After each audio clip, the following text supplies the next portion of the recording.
Outrage and emotions online and spilling into the streets. Across the U.S., job prospects threatened, donations pulled, and even lives lost in the wake of the October 7th attack on Israel by Hamas and the ongoing war. I didn't want war before, and I don't want war now. The son of an Israeli hostage and the father of another Israeli woman kidnapped. This is an opportunity to connect between the two nations to reach an honest peace. Part of a chorus of those directly affected by the conflict calling for unity. A message shared by the mother of a 6-year-old Palestinian American stabbed to death in Illinois. I will say pray for peace. A prayer ringing out from some who've suffered the heartache of loss through decades of conflict in the region. You cannot kill anybody. I cannot take revenge. In the name of my child. In the name and the beauty of my beloved daughter. In 2002, IDF soldiers visited Robbie Damlin's home in Israel with tragic news. Her 28-year-old son, David, had been killed by a Palestinian sniper while manning a checkpoint. Then, in 2007, Bassam Aramin's 10-year-old daughter, Abir, standing outside her Palestinian school, was shot and killed by Israeli border police firing rubber bullets.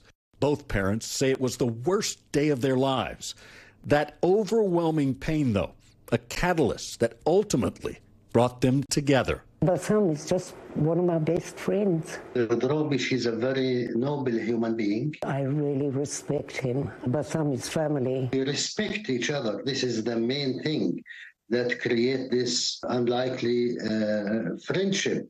A friendship they share with more than 700 families who've lost loved ones. As part of a joint Israeli-Palestinian group called Parents Circle Families Forum. Our relationship is above the conflict because we believe in a human being. We believe that we have the right to exist. Families destined to be enemies instead, now bound by a common agony.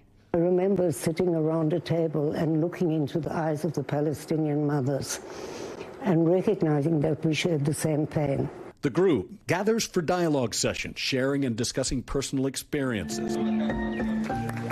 They also host summer camps so Palestinian and Israeli kids can learn to play and live together. We are here to hold vigil to demand that there be no more bereaved families. Continuing their mission of hope and unity in the middle of an all-out war. That's a kind of a miracle that Palestinians and Israelis are still willing to talk from our group. It's a conversation they want to share with the rest of the world. When you take a side, what you do is you import our conflict into your country and create hatred between Muslims and Jews. We are not a soccer team to support one side against the other side. There is no winners. The only winners are the graves. Urging Americans to choose their words and actions carefully in online posts and protests.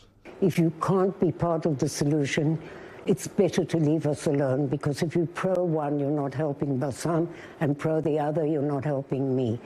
As they work for a way to be at peace in their own homes.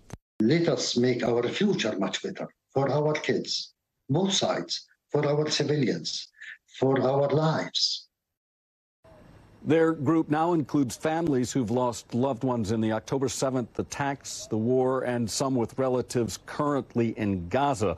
And while the conflict keeps them from meeting face to face, they continue to keep the dialogue going online. Allie? Our thanks to Jay Gray for that reporting. Thanks for watching. Stay updated about breaking news and top stories on the NBC News app or follow us on social media.